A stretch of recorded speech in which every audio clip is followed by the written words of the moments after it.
सांगली महापालिकेत हॅमच्या माध्यमातून केल्या जाणाऱ्या रस्ते कामावरून भाजप आणि काँग्रेस आमने-सामने आलेत। आमचे 15 रस्ते हे 300 कोटींच्या कर्जातून केले जाणार असल्याचा आरोप काँग्रेसकडून करण्यात आल्यानंतर आज भारतीय जनता पार्टीकडून अशा प्रकारचे कोणतेही रस्ते केले जाणार नसल्याचे सांगत काँग्रेसचे आरोप खोडून काढण्यात आलेत। त्यामुळे सत्ताधारी भाजप आणि विरोधी काँग्रेस यांच्यामध्ये विकास कामांच्या नावावरून सांगलीत जुंपले। सांगली महापालिकेवर भारतीय जनता पार्टीची सत्ता स्थापन होऊन आज 3 महिने होत आहेत। या 3 महिन्यांच्या कालावधीमध्ये भाजपाकडून एकही विकासात्मक काम करण्यात आलं नसल्याचा आरोप विरोधी पक्षनेते मंगेश चव्हाण यांनी केलाय। तर भाजपाकडून विकास कामे करण्याऐवजी 300 कोटींच्या कर्जाच्या माध्यमातून रस्ते करण्याचा घाट घालण्यात आल्याचा आरोप करण्यात आलाय। हॅमच्या माध्यमातून हे रस्ते महापालिका क्षेत्रात कर्ज काढून केले जाणार असल्याचा दावा विरोधी पक्षनेते मंगेश चव्हाण यांनी करीत भाजपाच्या विकासाचा बुरखा पडलाय। तसेच कोणत्याही प्रकारे कर्जाचा बोजा महापालिकेवर आणि पर्यायाने जनतेवर पडू देणार नाही आणि या कर्जाला कडाडून विरोध करू असा इशाराही विरोधी पक्षाने दिलाय। दरम्यान विरोधी पक्षनेते मंगेश चव्हाण यांच्या आरोपामुळे अस्वस्थ झालेल्या भारतीय जनता पार्टीने आज संयुक्तिक पत्रकार परिषद घेत विरोधी पक्षाचे सर्व आरोप फेटाळून लावलेत। 300 कोटींचं कर्ज घेऊन रस्ते करण्याचा कसलाही प्रस्ताव विचाराधीन नसल्याचे महापौर धीरज सूर्यवंशी, स्थायी सभापती अतुल माने आणि गटनेते संदीप आवटी यांनी संयुक्तरित्या सांगितले। तर विकासाला विरोध करणे आणि जनतेची दिशाभूल करणे हा एकमेव उद्योग काँग्रेस पक्षाकडे शिल्लक असल्याचा आरोपही महापौर धीरज सूर्यवंशी यांनी केलाय। विरोधी पक्षाने आमच्या सोबत येऊन विकासासाठी साथ द्यावी असे आवाहन सुद्धा महापौर धीरज सूर्यवंशी आणि स्थायी सभापती अतुल माने यांनी केले।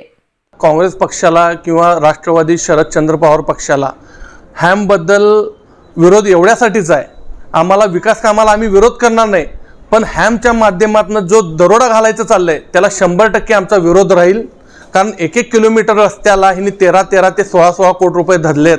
जे रस्ते चांगले आहेत, ज्या रस्त्याला गरज नाही असे रस्ते ह्या लोकांनी का धरलेत हा सगळ्यात मोठा पडलेला प्रश्न आहे। आणि दुसरा विषय, सांगली महापालिकेतले मूलभूत प्रश्न बाजूला ठेवायचेत। तर पाण्याचा प्रश्न असू दे, आरोग्याचा प्रश्न असू दे, स्वच्छताचा प्रश्न असू दे, हे असे मुद्दे बाजूला ठेवायचेत आणि ज्या कामामध्ये मलई मिळते अशा कामांवर जास्त भर द्यायचा आणि ह्यातून ठेकेदाराकडून काय आपल्याला घेता येते एवढंच बघायचं। हे अशा पद्धतीचं ह्या महापालिकेमध्ये कारभार चालू आहे। पण एक विरोधी पक्ष नेता म्हणून ह्या पद्धतीचं काम आम्ही होऊ देणार नाही, कारण ज्या मूलभूत गरजा आहेत त्या जनतेसमोर जाणं गरजेचं आहे।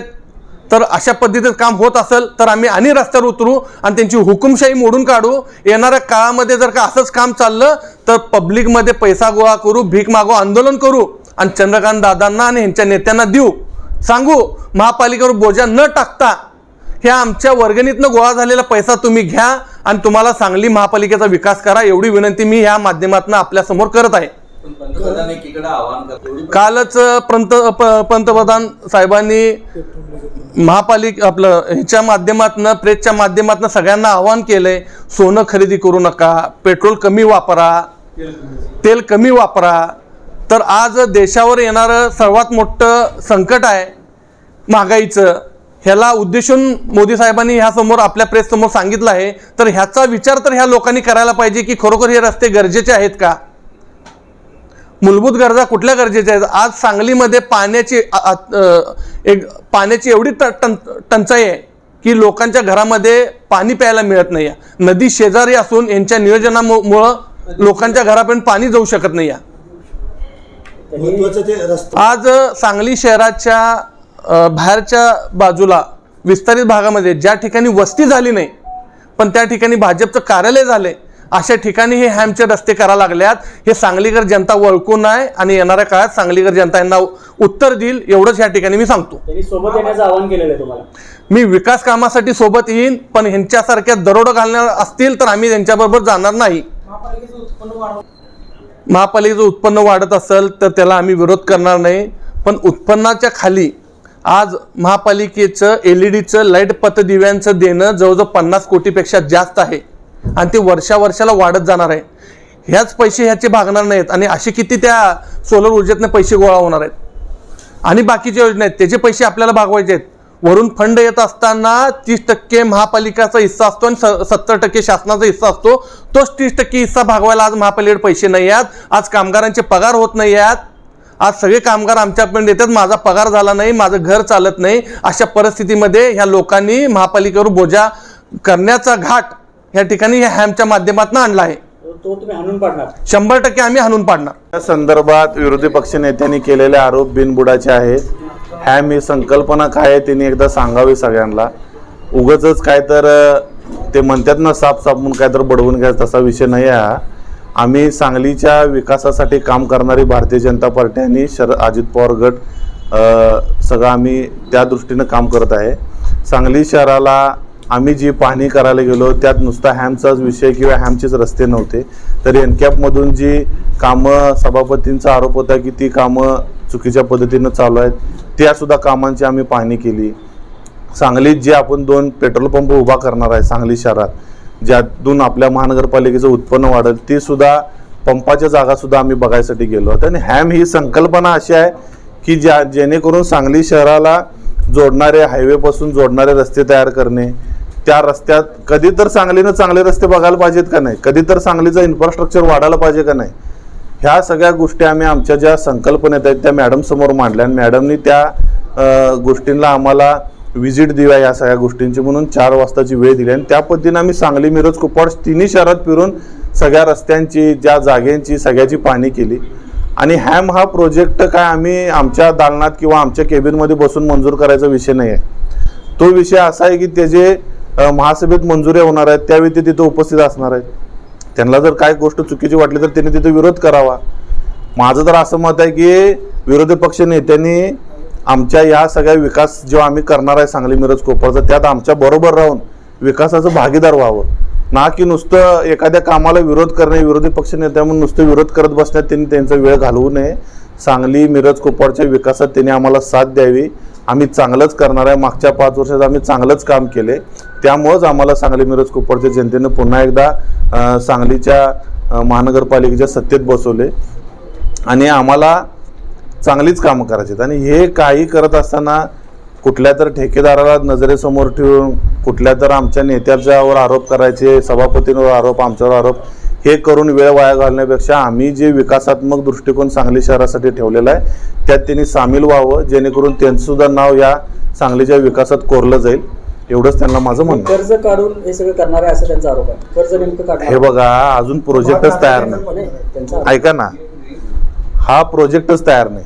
आम्ही कर्ज काढून करणार आहे का, राज्य सरकारकडनं पैसे आणणार आहे का, केंद्र सरकारकडनं पैसे आणणार आहे का, आमच्या महानगरपालिकेचं उत्पन्न वाढवून महानगरपालिकेची तिजोरी मग भक्कम करून मग हा प्रोजेक्ट राबवणार आहे, काहीच त्यांना माहिती नाही. उगाचच कोणाचं तर सांगण्यावरून त्यांनी जर ही प्रेस घेतली असेल तर याला काय अर्थ नाही आहे. त्यांनी एकदा आमच्याबरोबर सविस्तर या गोष्टीची चर्चा करावी. आम्ही सोलरसारखा प्रोजेक्ट महानगरपालिकेत राबवत आहे, ज्यातनं वर्षाला आपले 30-35 कोटी रुपये बचत होणार आहेत, ज्याचं 10 वर्षाचं बजेट काढला तर 300-350 कोटी रुपये आपले महानगरपालिकेचे वाचणार आहेत. त्या वाचलेल्या पैशातनं सांगलीचाच विकास करायचा ना, मग त्यातनंच आम्ही हे कामं करणार आहे सगळी. असं पहिलं आम्ही सांगली, मिरज, कुपवाड महानगरपालिकेची तिजोरी मजबूत करणार आहे आणि मग आम्ही हे सगळे प्रोजेक्ट राबवणार आहे. आणि राहिला विषय शहरी नाल्यावर त्यांनी बोलले, त्यांनी वारणा उद्भवावर बोलले, प्रशासकीय इमारतीवर बोलले, तर ती कामं पूर्ण करण्याची धमक आमच्यात आणि आमच्या राज्य सरकारमध्ये आहे, आमच्या पालकमंत्र्यांमध्ये आहे, आमच्या आमदारांमध्ये आहे. ह्या सगळ्यांच्या माध्यमातून आम्ही राज्य सरकारकडनं हा निधी खेचून आणणार आहे. आत्ता 3 महिने झालेत. त्यांना कुठनं स्वप्न पडलं 6 महिने झाले आणि तुम्ही कामच केलं नाही असं म्हणले, पण असू दे, त्यांना तुमच्या माध्यमातून कळवा की 3 महिने आत्ता झालेले आहेत आणि 3 महिन्यात त्यांनी सुद्धा आमच्या संघ राज्य सरकारकडे पाठपुरावा करत असताना आमच्या संघ यावं. आमची मिटिंग लवकरच लागणार आहे या 2 आठवड्यात, त्यावेळी आम्ही सगळे हे प्रश्न घेऊन जाणार आहे. आणि मागच्या बॉडीत आम्ही ड्रेनेजसारखी कुपवाडची 250 कोटीची योजना आणू शकलो. सांगलीचा सगळ्यात महत्त्वाचा प्रश्न घन कचऱ्याचा, जो देशात आत्ता आपल्या चांगल्या पद्धतीनं आपल्या सांगलीकडे बघितलं जाते, तो प्रोजेक्ट आम्ही राबवू शकलो. शहरात आम्ही 5 वर्षातली DPDC असू दे, 100 कोटी असू देत, हे सगळे पैसे आणले, खर्च केले, सांगलीचा विकास केला, म्हणून तर आम्हाला जनतेनं परत एकदा सत्तेत बसवलं ना. त्याच कुपवाड ड्रेनेज 250 कोटी सांगितलं मी. त्याच पद्धतीने यावर्षी सुद्धा आम्ही जे आमच्या अजेंड्यावर विषय होते त्या गोष्टी आम्ही करणार आहोत. पुढील 5 वर्षात, पुढील 2 वर्षात ह्या सगळ्या गोष्टी सांगली शहरातल्या बदललेल्या दिसतील.